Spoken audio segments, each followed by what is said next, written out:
அனைவருக்கும் என் பணிவான வணக்கத்தை தெரிவித்துக் கொள்கிறேன். என் பெயர் எல்வி சுரேஷ். நான் பூ போன்ற காதல் என்ற திரைப்படத்தின் மூலம் முதலில் இந்த திரை உலகிற்கு அடியெடுத்து வைக்கின்றேன். இந்த திரைப்படத்தை திரையரங்கில் சென்று நீங்கள் அனைவரும் பார்த்து எனக்கு பெரும் ஆதரவை தருமாறு உங்களை தாழ்மையுடன் வேண்டி கேட்டுக்கொள்கிறேன். இந்த திரைப்படம் ஒரு குடும்பத்துடன் பார்க்க வேண்டிய ஒரு திரைப்படம்தான். இந்த திரைப்படத்திற்கு கதை, திரைக்கதை, வசனம், பாடல்கள், இசை என எல்லாவற்றையும் நானே செய்திருக்கின்றேன். இந்த திரைப்படம் எடுப்பதற்கு நான் கடுமையாக ஒரு 20 வருடம் உழைத்து ஒரு டைலர் வேலை செய்து சொந்தமாகவே இந்த திரைப்படத்தை எடுத்து முடித்து விட்டேன். இந்த திரைப்படம் இந்த மாதம் வெள்ளிக்கிழமை திரையரங்குகளில் வெளியிடப்படும். இந்த திரைப்படத்தை நீங்கள் குடும்பமாக சென்று இந்த திரைப்படத்தை பார்த்து என்னுடைய முயற்சிக்கு நீங்கள் உறுதுணையாக இருக்க வேண்டும் என்று உங்களை தாழ்மையுடன் கேட்டுக்கொள்கிறேன். சார், நீங்களே ஹீரோ நடிக்க காரணம் சார்? முதல்ல நான் ஹீரோவாக நடிக்கணும்னு எனக்கு ஆசை கிடையாது. முதல்ல எனக்கு கவிதை எழுத தான் பிடிக்கும். அந்த கவிதைக்கு எப்படியாவது உருவம் கொடுக்கலாம் அப்படின்ட்டு ஒரு கம்போசிங் பண்ணேன். அந்த கம்போசிங்கு நல்லா இருக்குதுன்ட்டு நிறைய பேர் சொன்னாங்க. அதுக்கு சரி எப்படியாவது மியூசிக் பண்ணலாம் அப்படின்ட்டு ஒரு மியூசிக் டைரக்டர் கிட்ட போனேன். அவங்க தான் முதல்ல இப்படி தான் பாட்டு எழுதணும் அப்படின்ட்டு எல்லாம் சொல்லி கொடுத்தாங்க. அதுக்கப்புறம் அந்த பாட்டுங்கள்லாம் ரொம்ப நல்லா இருந்தது. ஒரு ஆல்பம் பண்ணலான்னு தான் முதல்ல நான் ட்ரை பண்ணேன். சரி, ஆல்பம் பண்ணிவிட்டு இந்த பாட்டுங்கள்லாம் வச்சு என்ன பண்ணுறது, பிஸ்னஸ் எதுவுமே இல்லை. இந்த பாட்டுங்களுக்காக ஒரு கதையை எழுதலான்னு தான் முதல்ல நான் ஆரம்பித்தேன். அந்த பாடல்களுக்காக எழுதப்பட்ட ஒரு கதை தான் இது. இதை திரைப்படமாக இன்றைக்கு உங்கள் முன் கொண்டு வந்துள்ளேன். சார், ஃபர்ஸ்ட் படம் நடிக்கிறீங்க, நடிப்பு பயிற்சி எதுவும் போனீங்களா சார்? இல்லை. நான் நிறைய திரைப்படங்களை பார்த்தேன். அதற்காக அதை பார்த்து தான் எனக்கே மிகவும் ஆர்வம் வந்தது. நிறைய திரைப்படங்களை நான் விரும்பி பார்ப்பேன். அந்த திரைப்படங்களை பார்த்து தான் எல்லா விஷயங்களும் நான் கற்றுக்கொண்டேன். இதுவரை நான் எந்த ஒரு இயக்குனரிடமும், ஒரு துணை இயக்குனராக கூட நான் யாரிடமும் பணிபுரியவில்லை. நானே என்னால் முடிந்தவரை இந்த திரைப்படத்தை எடுத்து முடித்து விட்டேன். படத்தில் எத்தனை சாங் பற்றி சொல்லுங்க. பாடல்கள் 7 பாடல்கள் உள்ளது. 7 பாடல்களையும் நானே எழுதி நானே கம்போசிங் செய்திருக்கின்றேன். நீங்களே மியூசிக் பண்ண காரணம் சார்? நான் கம்போசிங் மட்டும்தான் செய்வேன். மற்ற கீபோர்டிஸ்டால எல்லாம் வேற ஒருவர் தான் செய்வார்கள். அந்த 7 சாங் பற்றி சொல்லுங்க சார். எதுக்காக பண்ணீங்க, எப்படி? நல்ல பாடல்களை இந்த உலகிற்கு நான் தர வேண்டும், ஒரு நல்ல கருத்துக்களை இந்த உலகிற்கு சொல்ல வேண்டும் என்பதற்காக தான் இந்த பாடல்களை எல்லாம் நான் எழுதினேன். வாழ்க்கையின் மறுபெயர் போராட்டம் என்ன அப்படிங்கிற ஒரு பாட்டை தான் முதல்ல நான் எழுதினேன். அந்த பாட்டு எனக்கு ரொம்ப பிடிச்சது. அந்த பாட்டு ஒன்று தான் எனக்கு விடாமுயற்சியாக இந்த படத்தை எடுக்கணும்னு தோணுச்சு. நிறைய பேருக்கு இந்த மாதிரி ஒரு நல்ல ஒரு கருத்துள்ள பாட்டை நம்ம சொல்லிவிட்டு நாமளே ஒரு விடாமுயற்சியை விட்டுட்டு எப்படி இதெல்லாம் விட்டுட்டா மற்றவங்க என்ன பண்ணுவாங்க அப்படின்னு தான் அந்த மாதிரி பாட்டுக்கு ஏற்ற மாதிரி நான் விடாமுயற்சியாக இருந்து இந்த படத்தை எடுத்து முடிச்சிருக்கேன். இது என்ன சார் ஷூட்டிங் முடியுது படம்? ஷூட்டிங்கு ஒரு 2 வருஷத்துக்கு முன்னே முடிஞ்சுது. 2 வருஷமாக எடிட்டிங்கு, இந்த போஸ்ட் ப்ரொடக்ஷன், இந்த வேலைங்களுக்காக நான் சென்னையில் இருந்து இந்த வேலையெல்லாம் இப்போ ஒரு 3 மாதத்துக்கு முன்னே தான் சென்சார் சர்டிஃபிகேட் எல்லாம் வந்தது. நீங்கள் பொதுவாக ஒரு டைலர் இல்லைங்களா? ஆமாம். தான் இந்த துறைக்கு வந்திருக்குன்னு சொல்லுங்க. ஆமாம். இந்த துறைக்கு வர்றதுக்காக காரணம் என்ன? டைலரிங்னா போர் அடிச்சிருச்சா? இல்லை, டைலரிங்கெல்லாம் போரெல்லாம் ஒன்றும் அடிக்கிறது கிடையாது. நான் எனக்கு சினிமா மேலே ரொம்ப ஆசை, இந்த மாதிரி பாடல்கள் எழுதணுன்ட்டு. நிறைய பேர் என்னை இந்த எப்படியாவது ஒரு பாட்டை எழுதணும்னு தானே நான் ஆசைப்பட்டேனே தவிர நடிக்கணும் இந்த மாதிரி எல்லாமே பண்ணணும்னாலாம் எனக்கு ஆசை கிடையாது. சரி, பாட்டுங்களை எழுதிட்டோம், அந்த பாட்டுங்களை வச்சுட்டு என்ன பண்ணுறது, அதுக்கு ஒரு கதை எழுதி ஏதாவது ஒரு சின்னதாக ஒரு படம் எடுத்தால் அது ஒரு பிஸ்னஸாகவும் இருக்கும் அப்படின்றதுக்காக தான் இது எல்லாமே நான் பண்ணேன். டைலர் வேலை தான் இப்போவும் நான் செஞ்சுக்கிட்டு இருக்கேன். டெக்னீஷியன்ஸ் பெங்களூர்லேருந்து கேமராமேன் ஜீவா அப்படின்ட்டு ஒருத்தர் வந்தாங்க. அப்போ கொரோனா காலத்தில் எல்லாருமே எங்கள் ஊர்லேயே கேமராலாம் எடுத்து வச்சுருந்தாங்க. அது எனக்கு ரொம்ப வசதியாக இருந்தது. அந்த சீசனில் தான் நான் இந்த படத்தை டோட்டலாக எல்லாமே எடுத்து முடிச்சிட்டேன். ஹீரோயின் கண்ணெதிரே தோன்றினால் அப்படிங்கிற ஒரு சீரியலில் இப்போ கலைஞர் சேனலில் பண்ணிகிட்ருக்காங்க. இப்போ சின்ன கேரக்டர் பண்ணிகிட்ருக்காங்க. வைஷு அப்படிங்கிறவங்க தான் ஹீரோயினாக நடிச்சிருக்காங்க, மெயின் ஹீரோயினாக. மொத்தம் 3 ஹீரோயின் வருவாங்க. 2 பேர் வந்து கொஞ்சம் தான் வருவாங்க. வேற என்ன ஆர்டிஸ்ட் நடிச்சிருக்காங்க? வேற விஜய் கணேசன்னா நடிச்சிருக்காங்க. அதுக்கப்புறம் அம்மா கேரக்டருக்காக சாந்தி அக்கா அப்படிங்கிற ஒருத்தர் நடிச்சிருக்காங்க. அவங்க வந்து அருள்நிதி சார் படத்துலையும் நடிச்சிருக்காங்க. அதுக்கப்புறம் வந்து அஹ், ஜீ தமிழில் ஒரு சீரியல்லையும் ஆக்ட் பண்ணிட்டுருக்காங்க. சார் இப்போ சினிமா எல்லா டிபார்ட்மெண்ட் நீங்களே பண்ண காரணம் என்ன சார்? எல்லாத்துக்குமே நானே பண்ண காரணம் வந்து நிறைய பேர் என்னை வந்து ஏமாத்திட்டாங்க. வேலை நல்லா தெரியும்னு சொல்லி நிறைய பணத்தை வந்து நான் இழந்துட்டேன். இது என்னடா எல்லாமே இப்படியே ஏமாத்திட்டு இருக்காங்களே அப்படின்றதுக்காக தான் என்னோட வறுமை தான் எல்லாமே காரணம். நிறைய பணம் கொடுத்து பெரிய ஒரு மியூசிக் டேரக்டர்கிட்டயோ யார்கிட்டயோ என்னால் போக முடியாது. அதனால என்னால் முடிஞ்சதை நான் எல்லாத்தையும் நானே பண்ணிட்டேன். எல்லாமே நானே பண்ணணுன்னெல்லாம் எனக்கு ஆசை கிடையாது. நிறைய பேருக்கு வேலை தரணுன்னு தான் என்னோட ஆசை. ஆனால் நிறைய பேர் வந்து வேலை தெரியும்னு சொல்லி சும்மா பொய் சொல்லியே நிறைய பணத்தை ஏமாற்றிட்டாங்க என்ன. இப்படியே ஒரு 20 லட்ச ரூபாய் நான் ஏமாந்துட்டேன். இந்த மாதிரி யாருமே இதுக்கு மேலே ஏமாறாதீங்க. ஒரு தெளிவான ஒரு ஆளுங்களை சந்தித்து ஒரு நல்ல படங்களை எடுக்கிறதுக்கான முயற்சி பண்ணுங்க. சார் இப்போ புதுமுகம் நடிச்ச படம்லாம் தேட்டருக்கு கூட ரொம்ப கஷ்டமா இருக்கு. நீங்கள் எவ்வளோ தேட்டர் படம் போய் எப்படி ரிலீஸ் பண்ண போறீங்க? ஆமாம், இந்த தியேட்டரு படத்தை எடுத்து முடிச்சுட்டு நான் இந்த ரிலீஸ் பண்ணுறதுக்கு இவ்வளோ கஷ்டம் இருக்குன்னு எனக்கு தெரியவே தெரியாது. எத்தனையோ பேரை வந்து விநியோகஸ்தர்கள் எல்லாம் போய் சந்தித்தேன். இந்த படத்தை வந்து பாருங்க அப்படின்ட்டு 2 மாதமாக கெஞ்சினேன். ஆனால் ஒருத்தர் கூட படத்தை பார்க்க கூட வரல. ஆர்டிஸ்ட் யாருன்னு கேட்குறாங்க. புதுமுகங்கள் அப்படின்ன உடனே சரிப்பா இதெல்லாம் யாரும் வாங்க மாட்டாங்க, பாப்போம் டிவி ரைட்ஸு இந்த ரைட்ஸு ஏதாவது விற்று தரலாம் அப்படின்னு சொன்னாங்க. 2-3 மாதமாக இப்படியே தான் சொல்லிட்டு இருந்தாங்க. யார் மேலேயும் எனக்கு நம்பிக்கை வரல. இது ஆகாது அப்படின்னு சொல்லி தான் நான் இப்போ வெள்ளிக்கிழமை, இந்த மாதம் வெள்ளிக்கிழமை வந்து இந்த படத்தை வந்து நானே சொந்தமாக ரிலீஸ் பண்ண போகிறேன். ஒரு குறைஞ்சபட்ச ஒரு தியேட்டரில் மட்டும்தான் ரிலீஸ் பண்ண போகிறேன். நீங்கள் எல்லாருமே வந்து இந்த படத்தை பார்த்து எனக்கு ஆதரவு கொடுங்க. ரொம்ப ரிஸ்க் எடுத்து இதை பண்ணிகிட்ருக்கேன் நான். சார் இப்போ உங்கள் படம் பார்க்க வர ரசிகர்களுக்கு எதை எப்படி படம் பார்க்க வருவாங்க உங்கள் கதையை? கண்டிப்பாக வந்து ஒரு மோட்டிவேஷனான படம் தான் இது. இந்த படத்தில் முக்கியமான ஒரு கருத்து வந்து யாருமே வந்து எவ்வளோ கஷ்டம் வந்தாலும் தற்கொலை பண்ணிக்க கூடாது அப்படிங்கிறத தான் ஆணித்தரமாக நான் சொல்லியிருக்கேன்.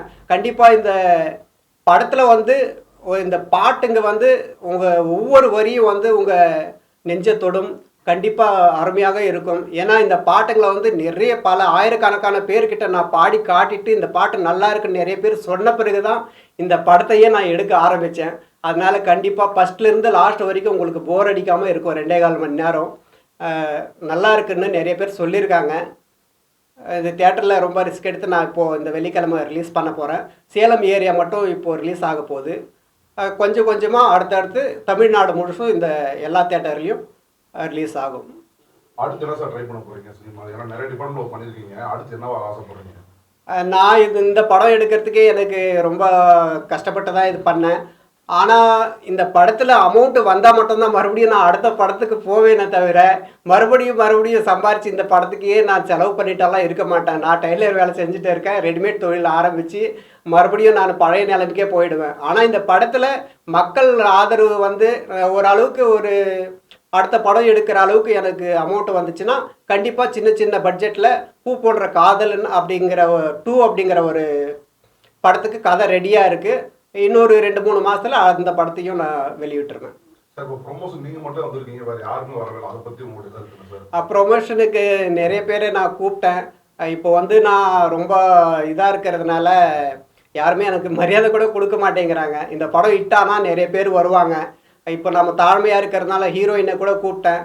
அவங்களும் என்னால் இப்போதைக்கு வர முடியாது அப்படின்னு சொல்லிட்டாங்க. ஆனால் நம்ம வசதியாக இருக்கும்போது எல்லாருமே வந்து ஒட்டிக்குவாங்க. இது எல்லாம் எனக்கு ரொம்ப பெரிய அனுபவமாக இருக்குது. இப்போது எனக்கு அம்மாவை நடித்தவங்க மட்டும் வந்திருக்காங்க. அவங்க ஆனால் அருமையாக நடித்தாங்க. அவங்க வந்து ஷூட்டிங் வந்து நான் விளையாட்டுத்தனமாக தான் முதல்ல ஆரம்பித்தேன். ஆனால் அந்த அம்மாவை நடித்தவங்க வந்து ஒரு சீனில் ரொம்ப அருமையாக நடித்தாங்க. அவங்க அன்றைக்கி அந்த மாதிரி நடித்ததுலேருந்து எனக்கு இன்னும் ரொம்ப நம்பிக்கை வந்துருச்சு. ஓ, இந்த படம் இந்த அளவுக்கு நல்லா வரப்போகுது அப்படின்ட்டு என்னையே கண்கலங்க வச்சுட்டாங்க அந்த ஷூட்டிங் ஸ்பாட்லேயே. அந்த அளவுக்கு ரொம்ப அருமையாக நடிச்சிருந்தாங்க. ஹீரோயினும் ரொம்ப நல்லா நடிச்சிருக்காங்க. அவங்களுக்கு நல்ல திறமை இருக்குது. ஆனால் ரெஸ்பான்ஸ் கொடுக்க மாட்டேங்கிறாங்க. எந்த ஒரு ப்ரொமோஷனுக்காவது கொஞ்சமாவது வந்து ஏதாவது சொன்னால் தானே எனக்கும் நல்ல ஒரு விளம்பரம் ஆகும். இந்த படத்தில் நடித்தவங்களே யாரும் இந்த ப்ரோக்ராமுக்கு வரலன்னா, எனக்கு என்கரேஜ் பண்ணலைன்னா வேறு யாரும் பண்ண போகிறாங்க? இனிமே எந்த படத்தில் யார் எடுத்தாலும் அந்த படத்தில் நடிச்சிங்களாவது மட்டுமாவது கண்டிப்பாக வந்து எல்லாரும் சப்போர்ட் பண்ணணும். தற்கொலைக்கு எதிரான கதை தேர்ந்தெடுக்கிறதுக்கு காரணம் என்ன? உங்க லைஃப்ல அது மாதிரி ஏதாவது சுச்சுவேஷன் வந்துதா? ஆமாம் ஆமாம், என்னோடய லைஃப்பில் தான் வந்தது அது. ஆஹ், ஒரு 20 வருஷத்துக்கு முன்னாடி வந்து அது எப்படி சொல்கிறதுன்னு தெரியல. ஆஹ், ஒரு அண்ணாவை அவசரப்பட்டு நான் என்னை அடிக்க வந்தாங்க. ஏதோ ஒரு சின்ன ஒரு பிரச்சனைனால தள்ளி விட்டேன். அவர் இறந்துட்டார்.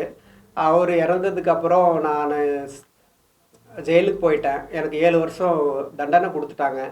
அந்த தண்டனை கொடுக்கும்போது நான் தற்கொலை பண்ணுறதுக்காக முயற்சி பண்ணேன். என்னால் யாரும் கஷ்டப்படக்கூடாது, இன்னொருத்தரை வந்து கொண்டுட்டு எதுக்காக நாம் உயிரோடு வாழணும், எத்தனையோ பேரை வாழ வைக்கணும், எத்தனையோ பேரை சந்தோஷப்படுத்தணும்னு நான் நினச்சேன்.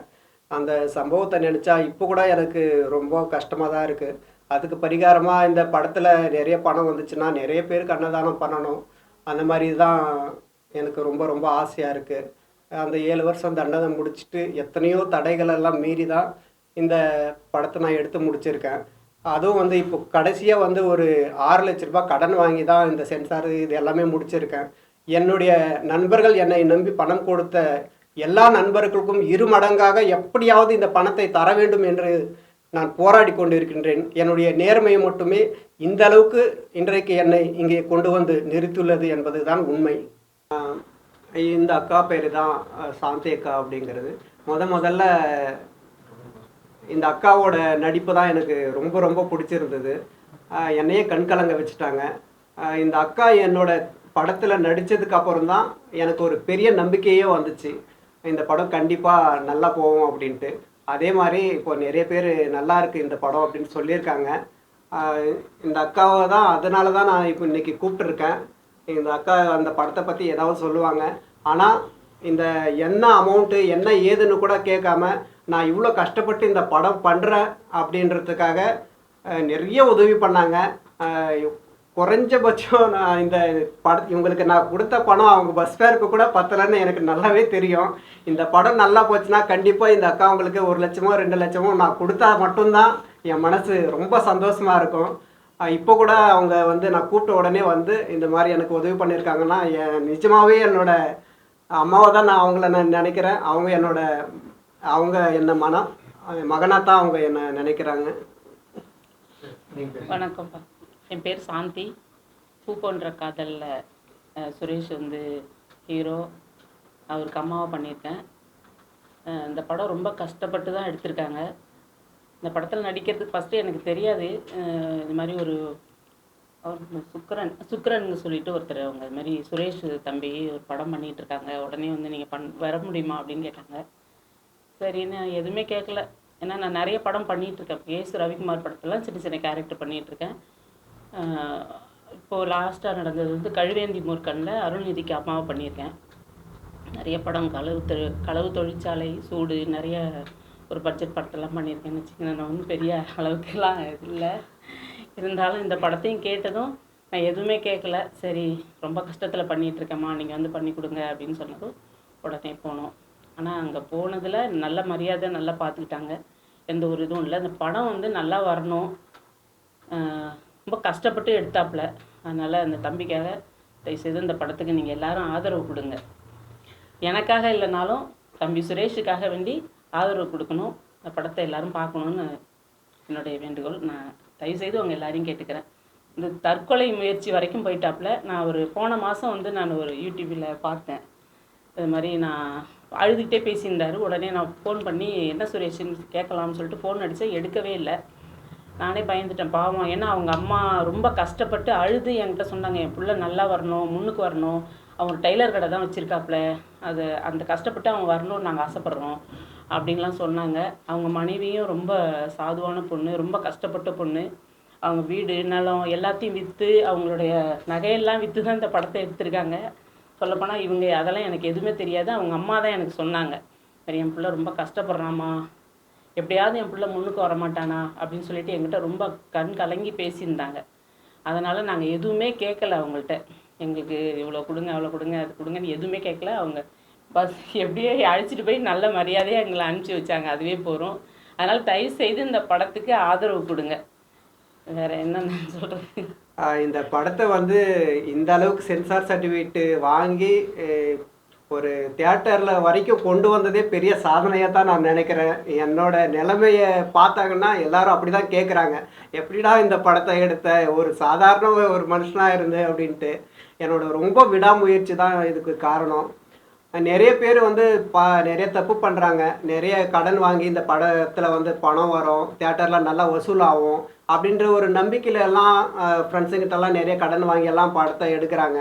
கண்டிப்பாக இனிமேல் வந்து உங்ககிட்ட நிறைய பணம் இருந்தால் மட்டும் இந்த படத்தை எடுங்க. இந்த தியேட்டரில் நல்லா வசூலாகும் அப்படின்னெல்லாம் நம்பி யார்கிட்டையும் கடன் மட்டும் வாங்கிடாதீங்க. அவங்க உங்களை நம்பி பணம் கொடுத்தவங்கள நீங்கள் கஷ்டப்படுத்துறாதீங்க. உங்கள்கிட்ட நிறைய பணம் இருந்துச்சுன்னா நீங்களும் வந்து ஒரு ஃபேமிலியை பார்த்துக்கிட்டு சைடு பிஸ்னஸாக ஒரு என்டர்டெயின்மெண்ட்டுக்காக ஒரு தனியாக தான் இந்த படத்தை நீங்கள் பண்ணணுமே தவிர முழுக்க முழுக்க இந்த சினிமா தான் நம்மளோட வாழ்க்கை அப்படின்ட்டு உங்களோட வாழ்க்கையெல்லாம் வேஸ்ட் ஆக்காடுவீங்க. நிறைய பேர் அந்த மாதிரி தான் பண்ணிகிட்ருக்காங்க. கண்டிப்பாக வந்து இப்போது சோசியல் மீடியாலாம் அதிகமாக இருக்கிறதுனால தியேட்டருக்கு வந்து பெரிய பெரிய நடிகருங்களோட படம் தான், அதுவும் 1 வாரம் 2 வாரம் தான் ஓடுது, உங்களுக்கே தெரியும். அதனால் வந்து லோ பட்ஜெட்டில் உங்கள் திறமைகளை நல்லா காட்டுங்க. பெரிய பெரிய பட்ஜெட் எல்லாம் பண்ணி லாஸ் பண்ணிக்காதீங்க. நான் ரொம்ப இது அனுபவப்பட்டு சொல்கிறேன். கடன் வாங்கி மட்டும் யாரும் படத்தை மட்டும் எடுத்துடாதீங்க. உங்கள் சொந்த பணமாக இருந்தால் இந்த படத்தை எடுங்க. கண்டிப்பாக அவங்க சொல்கிறது நிஜம், அதே மாதிரியே இருங்க. ஓகே, தேங்க்யூ, நன்றி. இந்த திரைப்படத்திற்காக உழைத்த மற்றும் உதவி செய்த அனைவருக்கும் என் பணிவான வணக்கத்தை தெரிவித்துக் கொள்கிறேன். இந்த திரைப்படத்திற்காக எனக்கு பணம் கொடுத்து உதவிய அனைத்து நண்பர்களுக்கும் என் கோடான கோடி நன்றிகளை தெரிவித்துக் கொள்கின்றேன். ஒருவனுடைய வாழ்க்கையில் நடந்த உண்மை சம்பவத்தையே ஒரு படமாக உருவாக்கி உங்கள் உள்ளங்களை மகிழ்விக்க இந்த உண்மை கதைக்கு உயிர் கொடுத்திருக்கின்றேன். இந்த திரைப்படத்தின் மூலம் என்னுடைய வாழ்க்கையை மலர வைக்க போகும் உங்கள் மலர் பாதங்களுக்கு என் நெஞ்சார்ந்த நன்றியை சமர்ப்பிக்கின்றேன். வணக்கம்.